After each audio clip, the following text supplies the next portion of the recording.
Let us seek to find that one married couple that has not had an argument. Face it, we all get into a verbal battle from time to time of varying degrees. However, there are times when loud voices turn angry and the discourse becomes abuse.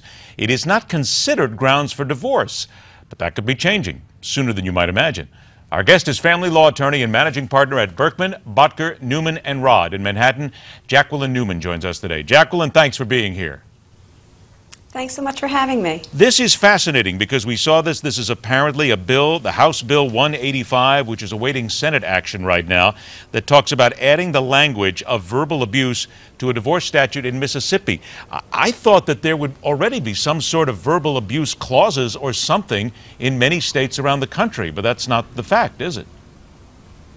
Well, actually, there are, in New York is one example I can say that they do have verbal abuse. It's emotional abuse, and what happens is it has to be enough that it's creating harm to the person, and that's really what would be ultimately the grounds for divorce. And that does exist in Mississippi as well, but I think that they're going to heighten it and make it to a point that emotional abuse doesn't have to actually result in physical abuse or be in a situation where somebody feels that they are being abused to such a degree. I think that they're going to lower the standard. I think that's the next thing that people are going to ask them, because we're always talking about levels here, as you just did as well, because a level of discourse, a level of anger, people raise their voice, things like that. Doesn't it seem to be that's going to be an awfully tough line to draw when you get to verbal abuse, what exactly that is and what crosses the line that you have to create?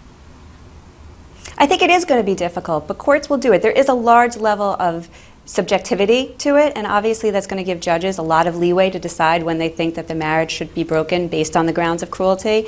But I can tell you they're doing it in other states, they're using their judgment on it, and so I think that they are in a situation where people can move forward when there's been just really bad emotional abuse. What would you see it being as? What is that line, I guess, as you understand it, and what you as a lawyer would look at and sort of interpret that line where it goes just from being an argument to being abuse? I think when it puts people in a situation where they can't move forward and it really hinders their daily life, or even maybe not even daily life, if you're putting someone in if you're abusing someone to such a degree, you're belittling them to the point that they can't function in their job, or they feel that they aren't being able to function in child rearing or whatever it is. I think at that point, if you can show a court that this person is so incredibly abusive and this is just not a healthy place to be living, that they should end the marriage. Isn't that going to be the biggest point, though, to prove that to a judge? Because it seems like so much of what we deal with today in domestic issues is a lot of she said, he said. It always goes back and forth. So you're really going to have, the burden of proof, it would seem, is going to be very difficult on the person who brings this case. Well, it could be, but a lot of it depends on how a judge is going to look at it. You may have a lot of judges, especially as they're moving forward in this, you may have a lot of judges that aren't going to keep the bar that high.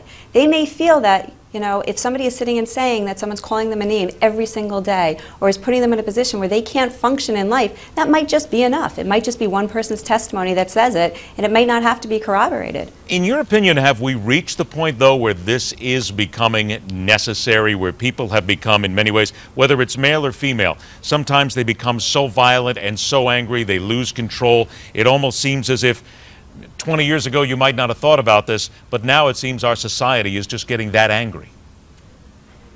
I think that there is levels of that. I think that people are getting more and more angry as time goes on. That said, it doesn't mean that that should be excused, and it doesn't mean that people should stay in marriages just because it's becoming a little bit more acceptable for people to become angry. So I think this may be a message that courts are sending and people are sending, saying this isn't okay, and we're not going to allow these marriages to continue if that kind of level of anger exists. Have you seen judges at this point already, and you said New York and others, but ones who have already kind of set their bar on this, and they know when it comes in what they're looking for, I guess?